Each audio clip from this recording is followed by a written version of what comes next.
Was that a Pinocchio? 1-1, sky to right. Deep and gone! Sanchez, pitch went deep to left field, going back. Gurriel looking up. See ya! A two-run home run for Sanchez. And the Yankees lead 2-1.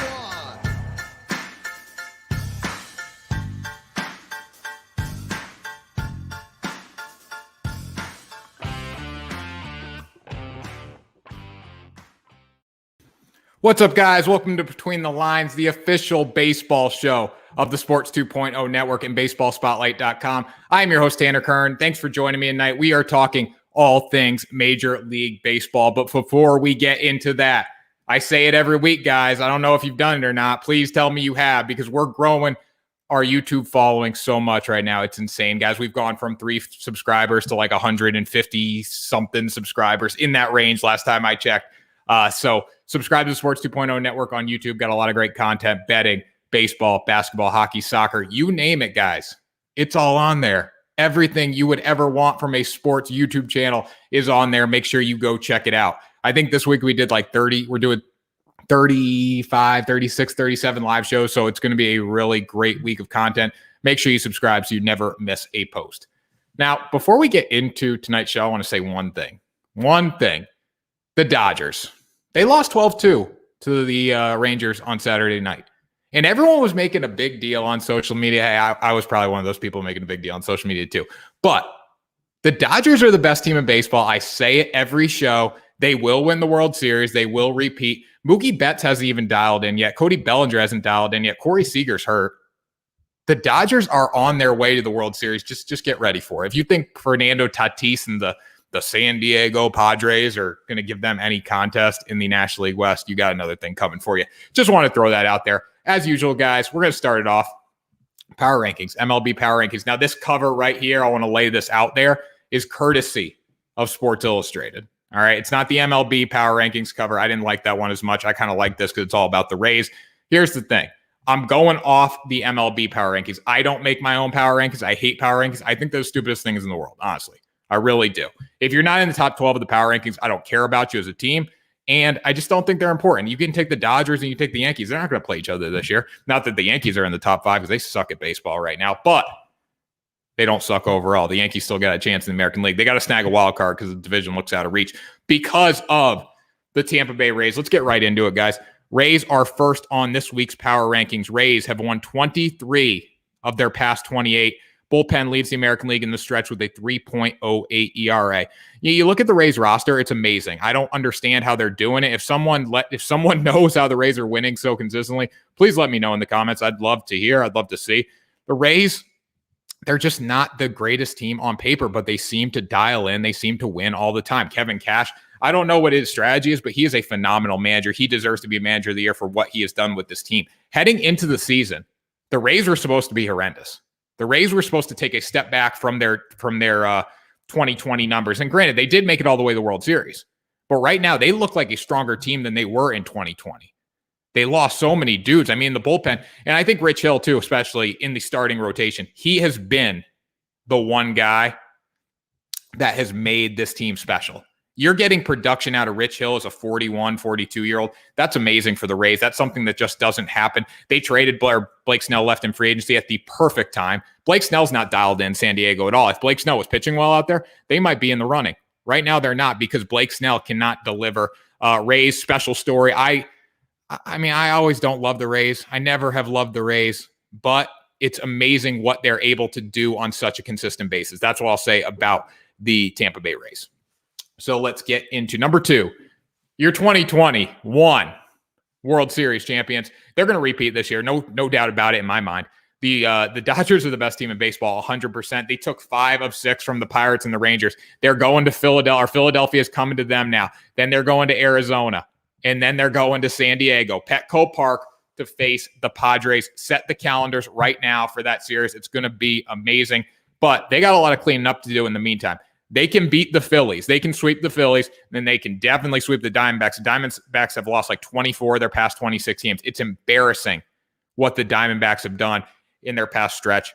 Go with the Dodgers to win the World Series. You want to place a future bet right now on FanDuel, BetMGM, DraftKings. It doesn't matter, as Dwayne "The Rock" Johnson would say. It doesn't matter where you want to put a bet down on this team. The Dodgers are going to win the World Series. They got to clean up right now. They got to win. They got to take 2 or 3 from the Philadelphia Phillies, and then they got to go in. They got to sweep the Diamondbacks. If they do that, they're going to be in first place by the time they get to Petco Park to face the San Diego Padres. The Giants, I'm not worried about the Giants at all. They are in first place only by a game. They're hanging on by a thread. That is going to diminish very, very quickly. So just look out for that, guys. Then we'll go with the White Sox. As you guys know, this is going on a t-shirt. I say it every week. It's going on a t-shirt. White Sox play in the Cupcake Central Division, the American League Central, a.k.a. the Cupcake Central. White Sox, last time I checked, had the 29th weakest schedule in baseball. 29th weakest schedule in baseball. Can you guys believe that? What? The White Sox are so good, though. They're so good. Oh, my God. They have the 29th weakest schedule in baseball. If the Yankees played the Pittsburgh Pirates every game, or they played the Texas Rangers every game. Now, granted, the Rangers have beat them this year. But if they played the Pittsburgh Pirates, the Texas Rangers, the Miami Marlins, Miami's okay. They just can't hit the ball. If they played those 3 teams all season, they'd be pretty damn good right now. That's what we don't understand. The White Sox are not a threat because they play in the Cupcake Central Division. When we get into big boy baseball in October, the White Sox are going to be exposed. Mark my words on that. But hey, they have won 15 of their past 20 games. That's pretty impressive. But when you look at their schedule, they're getting 19 games against the Minnesota Twins. The Twins were supposed to be their contender, the contender in the American League Central Division. I picked the Twins to win the American League Central Division. I'll tell you what, that was the waste of $100 to FanDuel Sportsbook, because I'm not getting that back because there's no way the Twins are climbing back. Twins might not even make the playoffs. They're probably not going to make the playoffs. So to say the White Sox are good, they're getting 19 games against the best team in the division that can't seem to find a win. You're getting 19 games against the Detroit Tigers. These are all games that you should be winning on a consistent basis. So to say the White Sox are third, yeah, I agree they're third because that's how power rankings work. But the problem is when we go outside the power rankings and we see these guys play in October, it's not going to be the same result. It's not. I guarantee that. Then finally, fourth. Giants, fourth.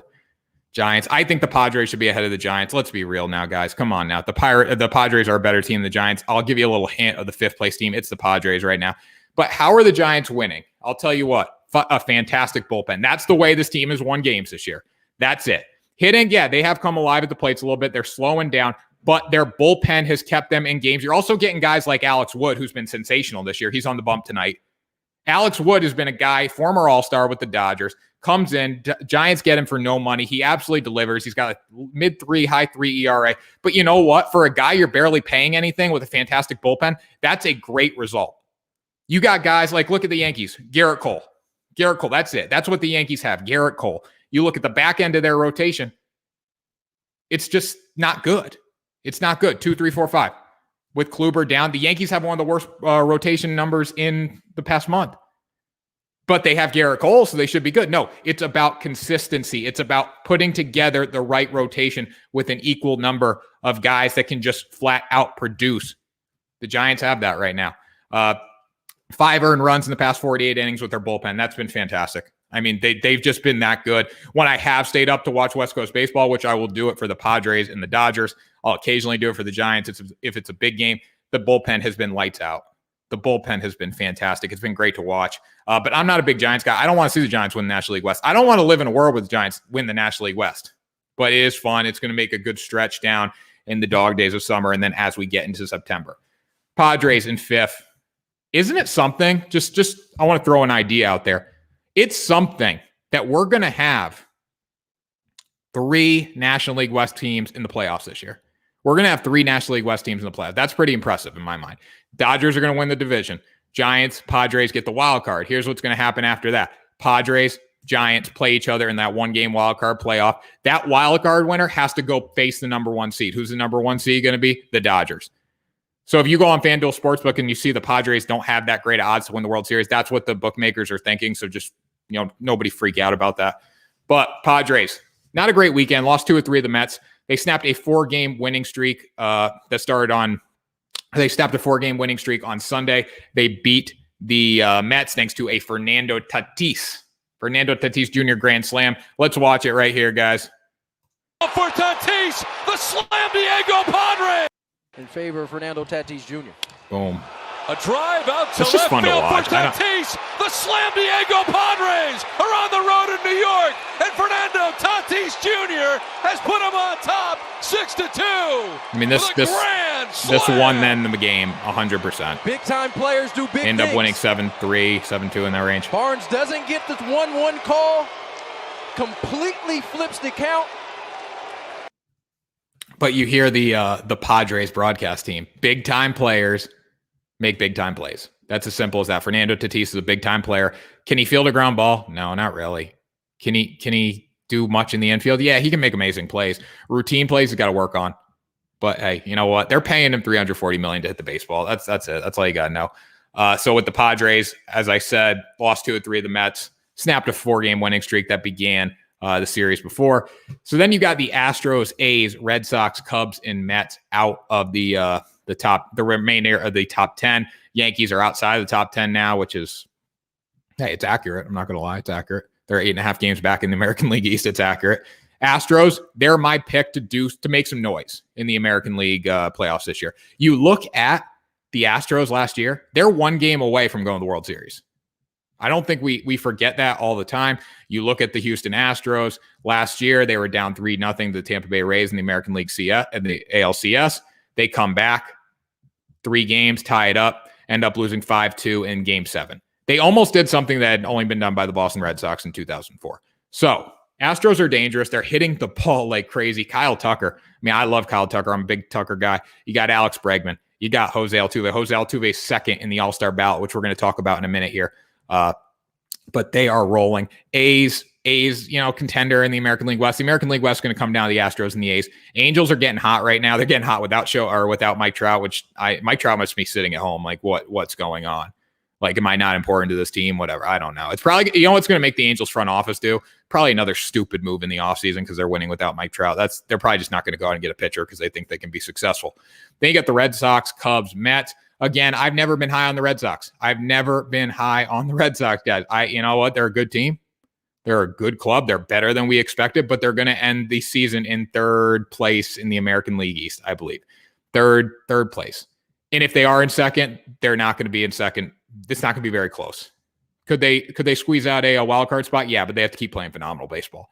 I'm glad they're out of the top 5 right now. It's been sickening to see them in the top 5. I know they've been winning. And I'm a Red Sox guy. I like the Red Sox a lot. But they're not a top 5 team in my mind. Cubs. Hey, how about Cubs fans? Have a day, baby. Have a day out in Wrigleyville in the outfield with the beer snake. Chicago was packed this weekend. Wrigley Field back to full capacity. Cubs were rocking. Cubs are rolling. It was awesome to see. Cubs sweep the Cardinals 2-0 on Sunday night. That was the most embarrassing game for the Cardinals. Cardinals aren't really that good right now. I thought they were a little better. Nolan Arenado made some big plays, but they didn't get the job done. That's what it comes down to. And then finally, the Mets. Mets are in 10th. They should be in 10th. They're not a top 5 team. They're not a top 9 team. The Mets need help. Where is Frankie Lindor? Frankie Lindor, man, they're paying you $341 million. You wanted that extra $1 million. You got to hit the ball, man. I know I saw on Twitter the other night, the Mets were raffling off Fernando Tatis or a Francisco Lindor jersey signed, and the comments were just freaking brutal. This guy got reamed in the comments. I was like, welcome to New York, Frankie. Welcome to New York. This ain't Cleveland anymore. You ain't in Cleveland anymore, Frankie. Frankie's got to start hitting the baseball. If Lindor goes on a run, Mets could do something. You got Pete Alonso. He's chipping in every now and then. The Mets are just going to get healthier and healthier. And as we approach the trade deadline, I think their front office could make some moves that's really going to help them. But they need Lindor. You need Lindor. If you don't have Lindor, you are in trouble, guys. So All-Star leaders. Let's get into it, guys. Going to go really quick through these. This is going to cap off the show for the evening. So we got our All-Star leaders. First, we're going to start in the American League. We're going to alternate by position. So we'll go first base American, first base national, and just keep rolling through, guys. Should be a good one. So let's get right into it. First base American League. Let me get some stats up here. Toronto Blue Jays, Vladdy Guerrero Jr. He's got 51% of the ballot. He's he's in front of Jose Abreu and Yuli Gurriel. Obviously, Vlad Jr. for future MVP this year. I can't imagine Vladdy does not take home the MVP in the American League. Obviously, the National League, it's all set. It's Jacob deGrom. There's no doubt about it. If he stays healthy, I know he just had the side injury, but if he stays healthy, Vladdy Guerrero Jr. is going to be your American League MVP. Shohei, we can talk about Shohei. Shohei's on this list as a designated hitter. We can talk all we want about Shohei Ohtani, but Vladdy is doing it to a little higher level at the plate. I would like to see the Blue Jays do something and give him so Vladdy can win this. I mean, ultimately, you look at the Angels, they're not going to be in the playoff hunt at the end of the season. That hurts Shohei Ohtani's chances. The writers can tell me all day. They can sell it all day that they don't factor in team success into the MVP, but they do. That's just the way it happens. You're not going to give an MVP to a last-base team because an MVP is supposed to make a team better. Ohtani does that, but they're not going to be in the running. National League first baseman Max Muncy, journeyman to superstar. That's what you got to know. Journeyman to superstar. Max Muncy has done it all. Freddie Freeman's behind him. Anthony Rizzo is behind him. Shout out to Rizzo. Rizzo's having a pretty good year. Freddie Freeman's also bouncing back a little bit, which is good to see. He started very slow this season, but I do like Max Muncy a lot. He's my pick in the National League. He would definitely be my pick in the National League.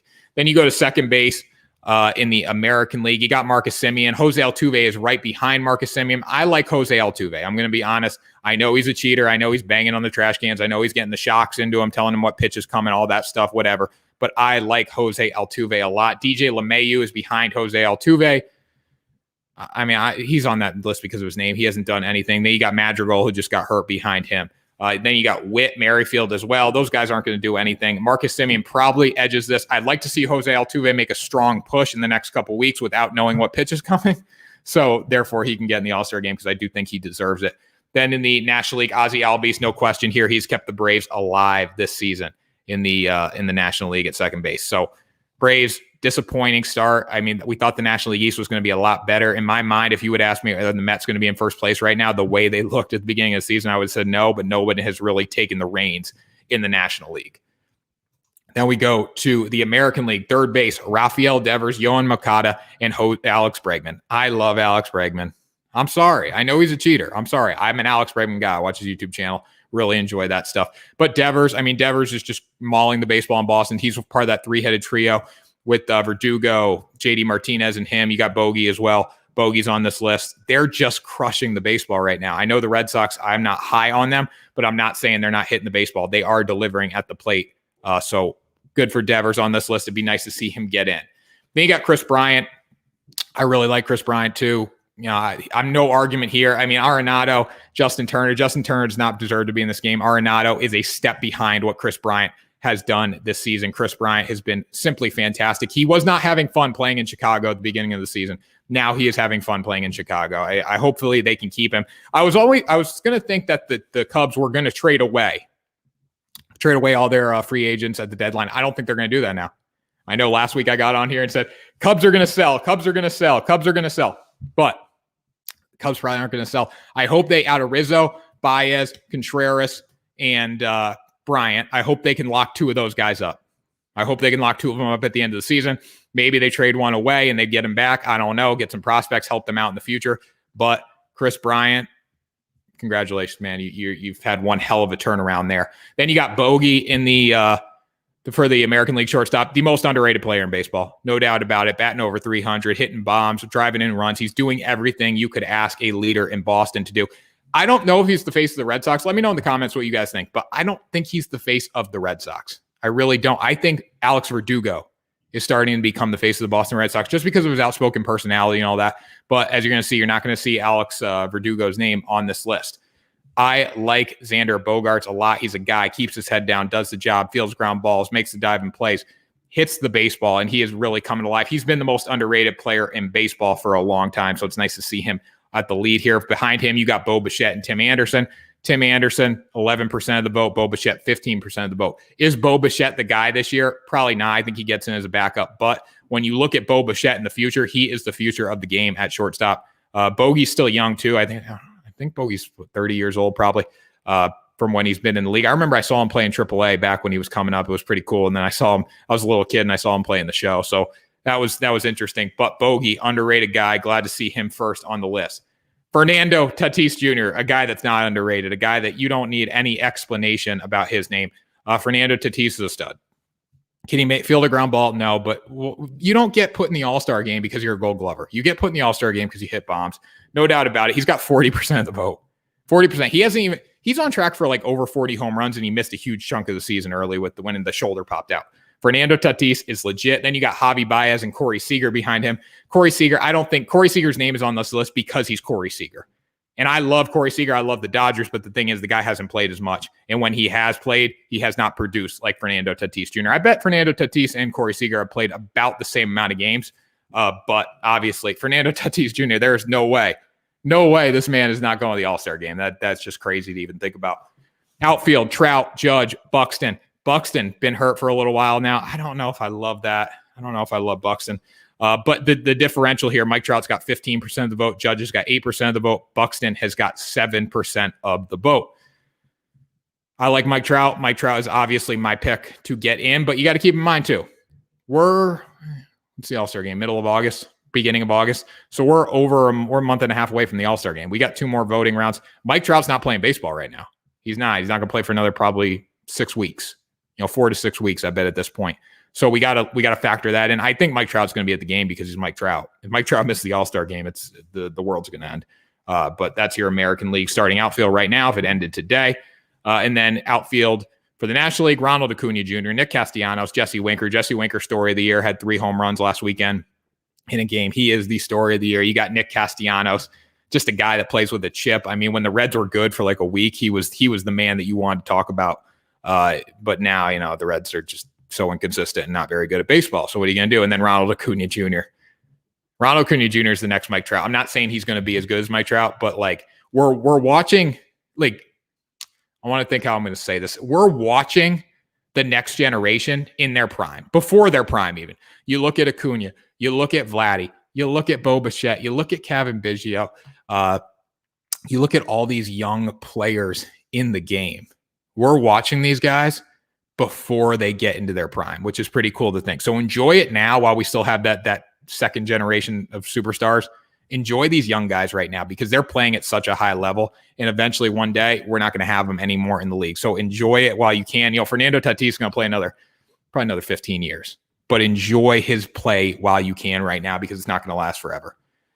Then at the catcher spot, Salvi Perez, no question there. I love Salvi. Got a big contract with the Royals last year. He's done a lot of good things this year for them. No doubt in there. He's got 43% of the vote. Yasmani Grandal for the White Sox is behind him with 9. So I think we all know who's going to be catching in the All-Star, who's going to be starting at catcher for the American League in the All-Star game. Then you got Buster Posey, 30% of the vote. Yachty's got 16%. I would like to see Yachty get in this game. Is he going to get in ahead of Posey? He could because Posey, Posey's been battling some injuries. I think Yachty deserves a spot in this game. Now, he's probably going to get in as that number 2, but Wilson Contreras is right behind him with 11% of the ballot. What Yachty has done at his age right now, after all the innings he has caught, has been, fantastic. Nothing short of amazing. Buster Posey, same thing though. Buster Posey's not a young guy, but he's low 30s, but he's just been so beat up. And he's been the face of San Francisco for a really long time. So it makes you think he's been in the game a little longer than he actually has. And then finally, DH spot, Shohei Ohtani.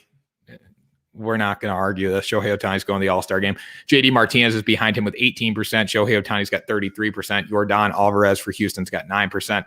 And then no designated hitter in the National League. So that does it, guys, for the Phase 1. Phase 1 of voting ends on June 24th. I'm not really sure of the whole process. I was listening to MLB Network Radio the other day. Those guys weren't even sure of the whole process. So don't get after me in the comments for that. But I believe there's 2 votes. Once you get through the first vote, and then you vote for the starters. But keep in mind, every team needs 1 player in the All-Star game. Okay, every team needs 1 player in the All-Star game. So who's gonna get in the All-Star game from a certain team, right? So we look at this list. Is an Oriole on this list? No. You look at the outfield, Cedric Mullins. That's the main Oriole that is probably gonna get into the All-Star game. I mean, obviously John Means. We haven't talked about pitchers yet, but Cedric Mullins has 3% of the outfield vote, which is kind of disrespectful considering what he has done this year. But Cedric Mullins will be in this game in the outfield in some capacity. If they have to add an extra guy, they will do that to get 1 player because there's that rule where every team needs one player in the show, guys. So that does it for tonight's episode. Wanted to keep it short, wanted to go with the power rankings and the All-Star ballot. This is big news today in baseball, both these things coming out. I think MLB did get it right today for the first time with the power rankings. Not the first time, but one of the first times with the power rankings. They got the right teams in there. I totally agree with that in my, for my opinion, my journalistic baseball opinion, guys. So thanks for watching. Make sure you subscribe to the Sports 2.0 Network on YouTube. We're now streaming on Twitch. So if you go on Twitch and you're a frequent Twitch streamer, definitely go subscribe there too. And that was Between the Lines for June 14th, 2021. I had to check the watch there, make sure I was right. But that does it, guys. Have a great night, and I will talk to you next Monday for another episode of Between the Lines.